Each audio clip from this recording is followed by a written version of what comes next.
Colleagues, I would like to speak a bit about quality assurance, and I would like to show you the app which is called Explore Data with Embeddings. This app uses a network learning model from neural network category, and what I will demonstrate is how we can use this app to identify some mislabeled examples. So let's start. I have two projects here. So original Pascal work and Pascal work, the version of Pascal work that I would like to mislabel a bit. So let's open this project.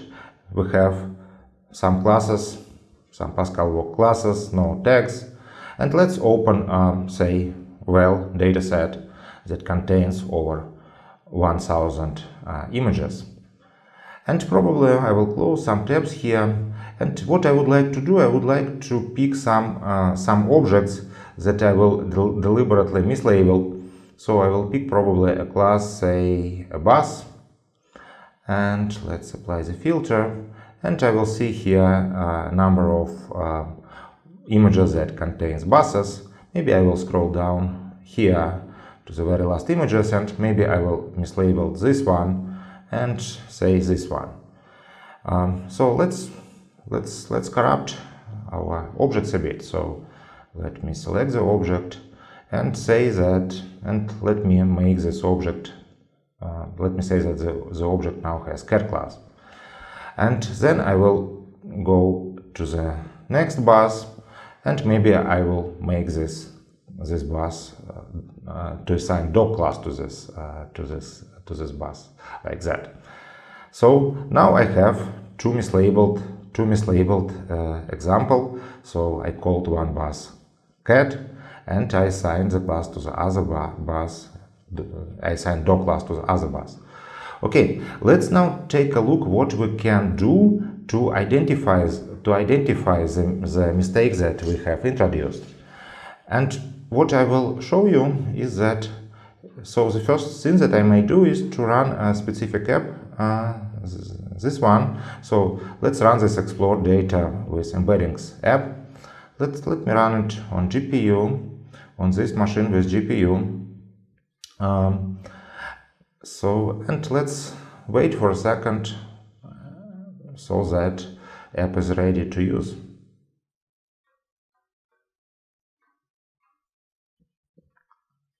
Now let's open an app. So here is how app looks like. Let's specify some settings here. So let's say that we will try to find mislabeled objects in well dataset. Suppose that we know that mistakes happened here. I will pick the smallest model for now. Probably I will increase the batch size. And also I may specify whether I want to calculate the embeddings for objects, for images, or for both. So let me calculate the embeddings for objects. Maybe I would like to increase borders for objects, but I will just keep it as it is. And then I have to specify the projection algorithm, and I might have certain options here. So the point here is that let me actually run that and explain how it works. So the point is that we have more than 1000 images here, and for each image we might have, say, on average, say 5 or 10 objects, and for each of the objects the embedding vectors for each of the object embedding vector will be calculated, and then and those embedding vectors might have dimensions, say 1000 numbers may characterize each object, or probably less, 100, depends on the layer of the model that we use to take these embeddings from. And then we have some number of vectors which are high dimensional, and we have to project them on the plane, and the method here allows us to project these high dimensional vectors that characterize objects back to two-dimensional plane. Okay, let me wait a second until these calculations are completed, and I will be back. Okay, I am back. Let's take a look at the results. Embeddings are calculated and projected into the plane, and here are the clusters that we have.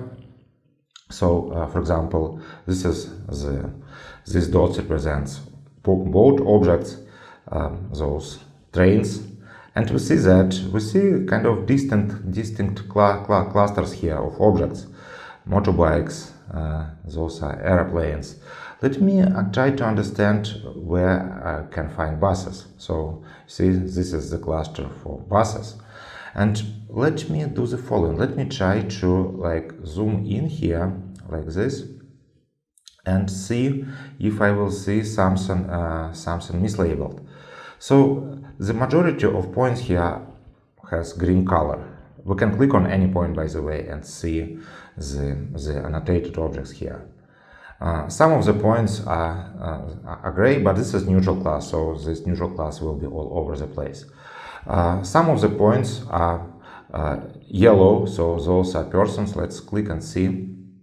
So you see, the reason why this point is here is because it's like a person on the foreground here, and the metric learning model. So there is a person on the background, but the bus on the background, and metric learning model thinks that it's probably a bus because spatial coordinates are computed by the metric learning model, and the color is defined by the class that we have associated with the object. And probably here we will have very similar cases. So let's see. Yeah, so again, person and the bus.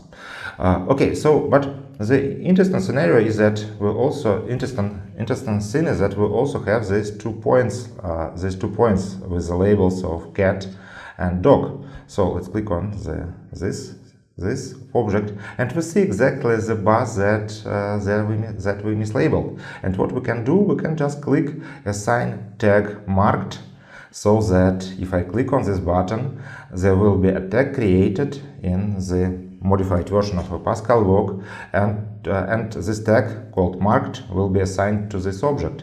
And let's move on and click on another object that might be mislabeled. Yes, so that's the case. Again, we just can click assign tag marked here, and after that, what will happen is that if I go back to the projects and open this Pascal walk mislabeled project, we will see here the tag called marked.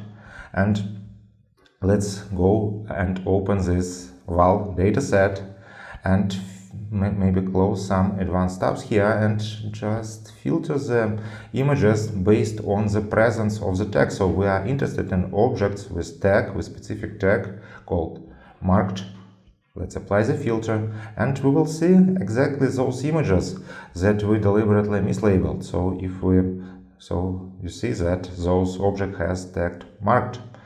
And what we can do next, just to finalize this example, so we can pick an object, select an object, and say, okay, the class is bus now, and I can do the same for the other deliberately mislabeled object. So let's say that it's a bus now, and maybe I can just get rid of this tag here. So now these objects are correctly labeled again. So that's it for this example, and see you in the next videos.